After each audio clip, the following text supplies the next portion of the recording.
Hello, everyone. Welcome to the Poultry Nutrition Blackbelt Podcast. And I'm 𝗟𝗶𝘀𝘀𝘀𝘀, one of the hosts. And today I'm going to be flying solo, or doing my first solo episode. And I'm going to be interviewing a really special guest who's actually going to be our third host of this podcast, Dr. Pratima Adhikari. Thanks for joining us, Pratima. Hey, Kelly. Thank you so much for having me. I'm very excited about this up and running. So we're going to do great things. Thank you. Yeah, I'm really excited too. And, you know, it's so funny because Pratima and I work together, for those of you that don't know. And so we actually share a wall right there. Our offices are right next to each other. And so it's funny for us to be in two different rooms recording right now. But we've been working together for 6 years now, Pratima. I think that's correct. Yes. Yeah. So, fun fact, Pratima is a newly promoted associate professor. So congratulations, Pratima. I'm so proud of you. Thank you so much. And thank y'all for everything for the department, actually. And for the college. Yeah, you can't forget that. Yeah. Yes, don't forget the college. Okay, Pratima. So today, what we're going to do is get to know you a little bit more and talk a little bit about your research. So since this is my first podcasting line, I'm going to test run a couple things, okay? So you're my guinea pig. So couple rapid fire questions that I want to go through with you, okay? So you just go with whatever goes off the top of your head, okay? Mm-hmm. All right. Dog or cat? Dog. Aisle or window seat? Window seat. Skydive or scuba? Skydiving. Flat or drumette? Drumette. Bigfoot or Yeti? Yeti. Okay. Now, one more question before we get into things. Okay, what poultry nutritionist would you take with you in a zombie apocalypse, and why? All right. So, I would thank you. Yes. Let's do it. I didn't say this. Okay, I did not say this. That's a wise choice. I'll pay you later, Pratima. Do you have a reason besides I'm going to pay you later for saying that? See, you got the reason. That's the right reason. That's funny. Elevate bird well-being and improve profitability with Cargill's tailored nutrient solutions that deliver performance. Cargill is leading through applied nutrition, leveraging deep nutrient insights and understanding of the animal's nutrient requirements to achieve your production and performance goals. Okay, well, we can move on. That's a great answer, of course. And so let's move into just some of your, I guess, give some people a little bit of background about your training and how you got to your position at Mississippi State. Sure, Kelly. So I'll keep it short. I was born and raised in Nepal, but then also I did my veterinary school. I went to DVM, I did a DVM degree from there. And I had a kind of passion of getting a higher degree, maybe a master's and preferably a Ph.D. So then I quest for my knowledge. I looked into different educations internationally, and I was looking more into Canada because I saw one lab that was very attracting to me with how he does both pig and poultry. The poultry was there inside me because my extended family back home, they grew different kind of chickens like broilers and laying hens.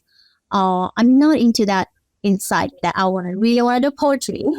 But then, being a vet, I also didn't want to leave that animal, maybe a large animal passion in me. I mean, maybe my masters were not defined, but I definitely want to do a higher education. And I knew that going to be monogastric.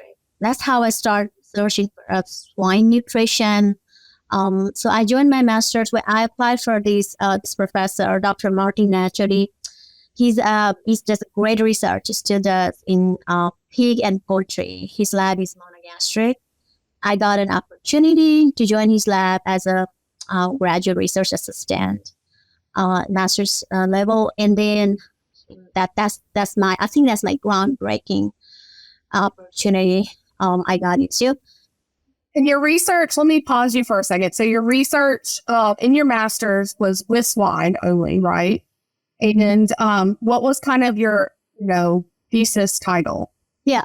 So it is about, it's standardized and true total tract digestibility of canola meal fed of different varieties. So we're using 2 cultivars in swine, and they were growing age swine.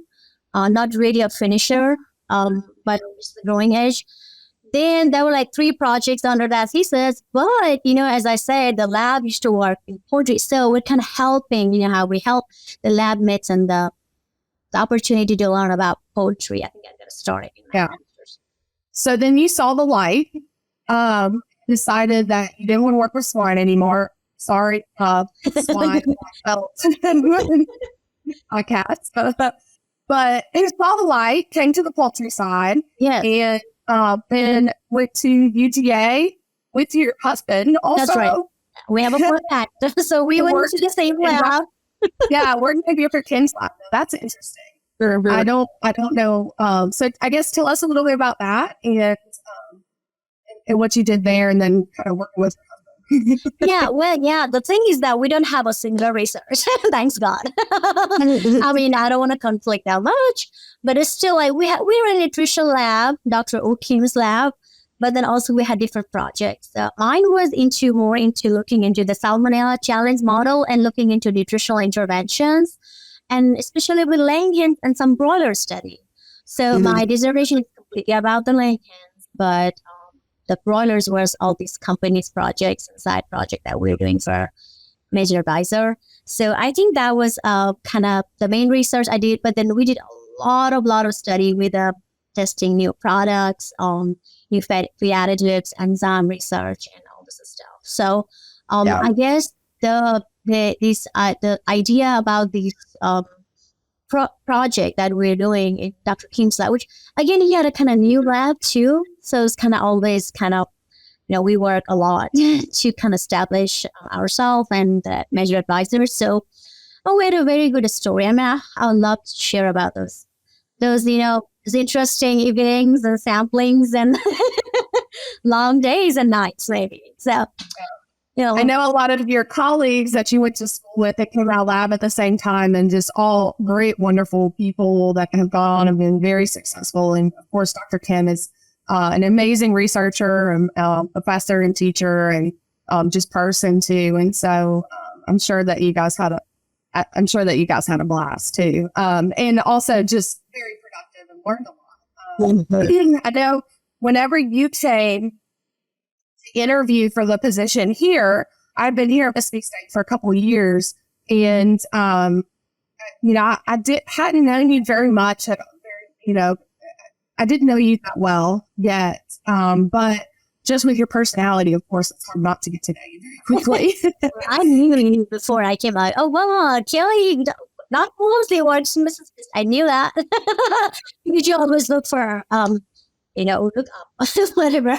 And then how, I don't know, it's just funny to say that because, how our junior students and now in Poultry Science Association, when I'm like, you're Dr. Adhikari, and I was such yeah. But then I'm like, I think back 5 years back, how we look into up to the professors, and then Well, and you're one of those now. I mean, that people are looking up to, and I mean, at Poultry Science Association meeting, those students had to come in and talk at on a board and talk to them about getting into the next steps and going into academia and all of that. And so, I mean, I think that's really special, and maybe some of the reason maybe why you came into academia too. Yeah, well, I kind of share my story. Maybe I have shared, I know we shared a little about, I mean, I shouldn't be saying this a lot, I guess, but I mean, we, after the school, we look for job and opportunities, and it's very common for everybody. But then there's some like a passion, but sometimes you do not know what's your passionate about. I mean, you're just ready to graduate. You can do this thing. You're ready also to do other thing, right? So I interviewed to industry, like a couple of companies, and I was actually offered some positions there. And I mean, these people are my friends now because, I feel like the transparency is the biggest thing in this industry. No matter where you go, where you end at, just tell the truth. And then because it's very small, industry, and then people know you, now since we're moving more, people now feel like it's very getting smaller. So, I interviewed Mississippi State, and that's my very first academia job. So I was really impressed, looking at the interview, coming here and interviewing, and then, oh, wow, this is great. I mean, I could have my own lab, and I could think more about through that 2 days of interview. It's really funny. Yeah. I'm more interested at the end of the interview. Like, it should be opposite. Like, you're tired and you don't want to do it. But like, okay, this is great. I mean, why not? Well, if anybody really knows you, they know that you don't like. I don't think that you die on energy. I mean, you are a package full of energy. A very small package full of energy. Remembering back to your interview, we're just really excited that you had that layer experience in the nutrition expertise because, and within our department, you really filled this hole that we had in layer nutrition and into the industry also. But especially with 𝗟𝗃 being based here in Mississippi, it gives you a great opportunity to do a lot of really applicable research. And then also just having them in your back door, you can, call upon them, right, and develop those relationships really well. And you've certainly done that. So I guess kind of moving on, can you talk about some of those relationships that you've established or maybe some of the collaborations and research projects that you've gone into? Sure. I would happy to. So, I still remember the very first project I did here as a PI, and then we had nutritionist from 𝗟𝗃, our own, and he was in the student committee. I think that was I still feel that's a very good decision I made. I was not, afraid or, sometimes you have to step into because it's the first time me being a PI, and you are thinking about student project and you're also thinking about industry connection for yourself. So I think it was a very big contribution because Dr. 𝗵𝘀𝘀𝘀, he brought a lot into the table, and then he said, okay, this is how we've been seeing the things, that's how it should be. So that's one of my masters. He was in one of my master's student committee. So I think that's how it started all at the very first year with 𝗟𝗃, knowing the nutritionists and knowing more about what they do, how many farms they got, over in the U.S., and I also knew, and kind of knew, but I was not really aware they were number one producers and everything. And then as the time went into, as you know, I also teach class, commercial leader class. Then also, there's an opportunity always to have these guest lectures. And, we love guest lectures. And they can tell them more about, like, their industry and how their daily lives and everything works on. And bringing these couple of nutritionists, not necessarily nutritionists, but also, like, some in the production and management side, bring people from there, 𝗟𝗃, and talk about the class, just making a day trip because they're not that far, just right at the door, I think that's how it started. And then later on, we also are blessed now that we are in the couple of equipment in the farm that have been donating either or, paying us. So that's great to have that kind of back support from this biggest company. Yeah, you have gotten, just thinking about the renovations that you've made to our research farm, it's really impressive what you put together because, we've got, now you have traditional cages with a lot of ability for replication there. And then you have now gotten pullet cages, and you've had those for a couple years now. Right. But I think before you put those pullet cages in that pullet rearing facility, you did a free range facility also, and did some comparisons between, I think, cage layers and then enriched cages, because we also have some rich cages. Yeah. And then the free range. And so having all of those different types of management, scenarios to be able to compare bird performance and their end quality. That's true. Yeah, that's true. And then again, that is the very first project, Yeah. and just to describe that project a little bit. So it was a master's project, but also, being a new faculty, maybe this is maybe help others, maybe not. I would not be, jumping directly to the PhD, recruiting a PhD as my very first, because the one thing is a kind of long process. You have to learn, I guess. I was still learning. And there's so many other things just to get a feel, like get your feet wet in the new place and everything. That was the first project. We exactly, as you said, we compared housing, just typically, type of housing, like a cage type, this conventional A-frame cage, with the enriched colony cage, where we have many birds in one cage, like 50, 60 of them we could put in. And then the third one was a free range. We compared that. And then the birds were even allowed to go outside at certain time of the day. Like typically my student would just you can open the window like 8 a.m. to 5 p.m. And they have a choice, can go, cannot go, use the shed, being inside or outside. Just to look at the production wise, and then also a very basic thing. We're looking to the production quality in some microbiology data. We also kind of swab the bird. It's going to be same bird throughout like every 4 weeks or so.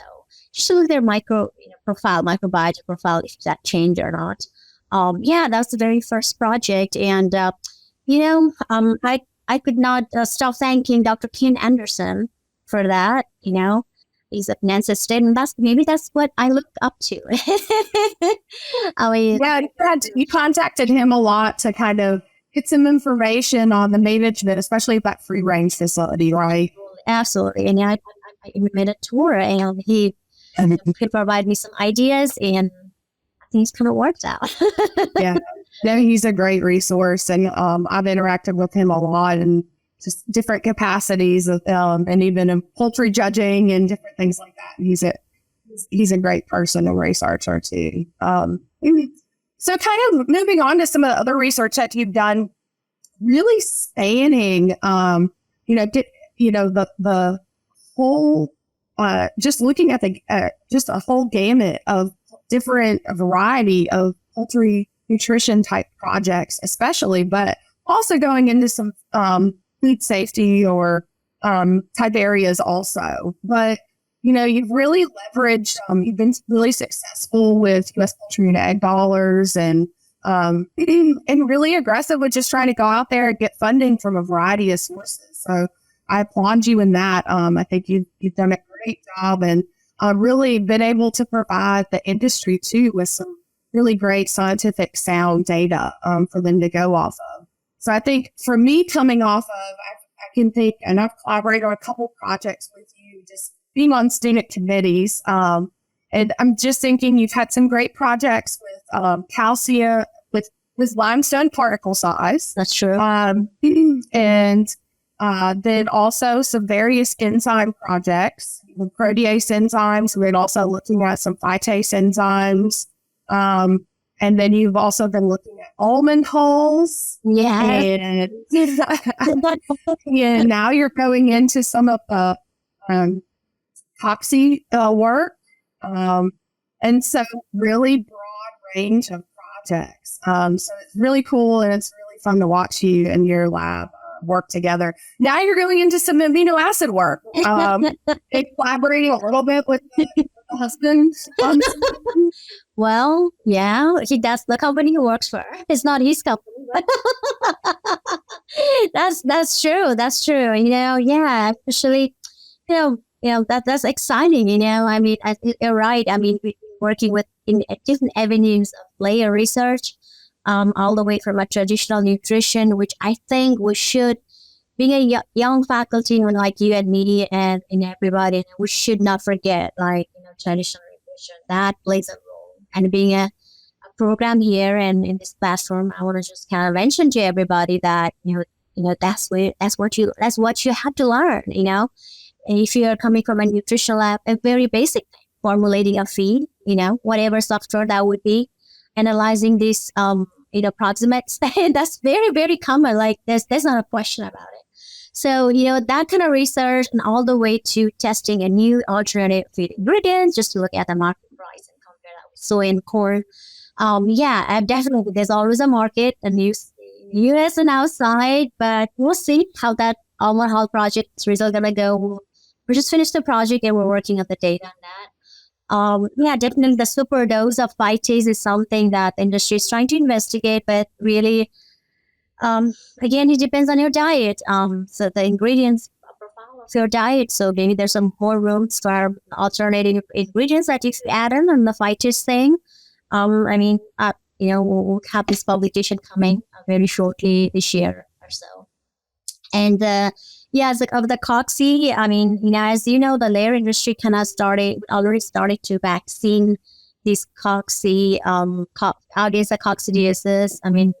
But I think this is kind of some kind of enlightenment we can bring in. Just kind of looking into the immunity wise, how this bird would deal with the vaccine. And then what happens when the immunity is down and what we can supplement again with these new feed additives, just there's always an opportunity for these feed additives company like that.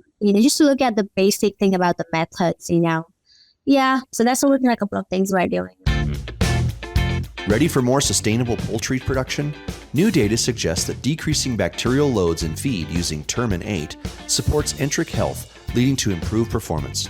Gut health is more than a gut instinct. Learn more today at www.𝗟𝗏𝗀𝗀𝗃.com. And I totally agree with you on that. And I think your lab is a great example of a group that is not only just, doing the applied work, but then also trying to determine the mode of action and what physiologically is going on with the bird that's creating that response. And you're looking at it from just, a wide variety of ways, and just looking at bone measurements and, collaborating with so many different groups, but then also looking at immune response and microbiome and food safety. And so I applaud you and all of your lab's efforts on that. Thank you, Kelly. And so I guess one thing kind of, before we wrap up, we're a little bit longer on this episode, but of course, it's just kind of for everybody to be able to get to know you a little bit more too. So can you, I guess, maybe say like one of the projects that you really like had the most fun getting involved with? Yes, sure. I feel like the project that I like doing here. Well, there are two projects. I know you're only expert. I said one. Okay, well. Okay, no, you can do both. Well, we'll keep it short. So the first one is the phytase superdosing, and then that was funded by U.S. Poultry and Ag industry, and also looking into not only phytase superdosing, but then looking into the, how the industry is feeding today 30-70 is a post-peak layer, like a 30% fine calcium, limestone, and then 70%. But then also there's not any relationship between how high you could go with the phytase and then just kind of looking at the calcium interaction there. So that was a novel idea that I thought, and then I put into the proposal. It got funded and very excited, and then just going to see those results. And then the fun thing about this project is that, maybe it's kind of novelty, sometimes not necessarily, all good projects are winners. But just to give an example of my students, how she presented these two papers and they were back to back. She got an award for that in the PSA and IPSF. Yep. Well, I think more than a presentation, a star or anything, it's kind of novelty of the project. So that's kind of groundbreaking for my lab. And also got a lot of these, call for guest speakers and also invited speakers, and then providing this about this advertising what my lab is doing after that research. I think that was a big one. The second one, we'll keep it short, is kind of testing this method of the trickle dosing vaccine with the cocci. Oh, yeah. That's very exciting. It's a very new thing I thought we're doing. So, yep. Yeah. Well, it's really, I think you're doing some great work. And I also think you have one of the most read review papers that's related to coccidiosis, right? Maybe.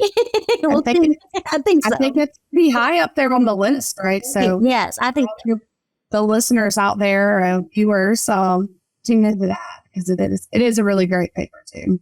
Glad. I have one final question for you. Okay. So since, this is the Poultry Nutrition Blackbelt Podcast, my final question is, Jackie Chan or Chuck Norris? Chuck Norris. Okay. I love Jackie Chan. Okay. So thank you all for tuning in with us and allowing me to introduce Pratima, Dr. Adhikari, to you all. And then we'll see you all on the next episode of the Poultry Nutrition Blackbelt Podcast. Hope to see you guys soon. Thank you, Kelly, for the opportunity. And I'm very excited to get it started, the Poultry Nutrition Black Belt. Hey, everyone. We're always searching for the latest and greatest research to share each week. And if you have a poultry nutrition-related research trial and would like to come on the show and talk about it and share it with us, feel free to email the research link, the paper where we can find it, or the abstract to hello@𝗺𝗷ecie.com. That's hello@𝗺𝗷ecie.com. And I look forward to hearing from you.